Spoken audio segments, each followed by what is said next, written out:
Hi friends, আজকে আমি সেদ্ধ আটা রুটি করে দেখাবো তিসি দিয়ে। আটা নিয়েছি আর এই 1 চামচের মতো তিসি নিয়েছি। আচ্ছা, নুন যদি দাও তো দেবে, আর আমি একটু আটাতে নুন দিই, অনেকে দেয় না। আচ্ছা, একটু হলুদ দেব। এবার এটা মাখবো নর্মাল জলে, এটা শক্ত করে টাইট করে একদম মাখবো।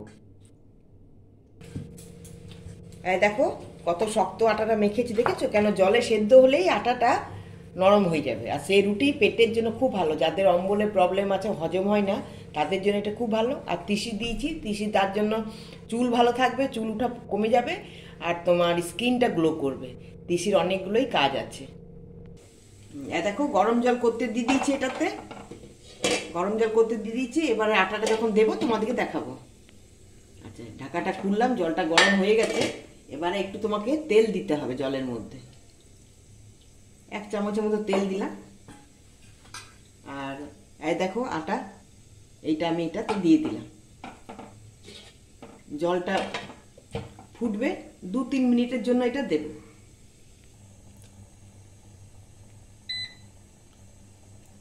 দেখো জলটা ফুটছে, এবার এটা অফ করে দেবো।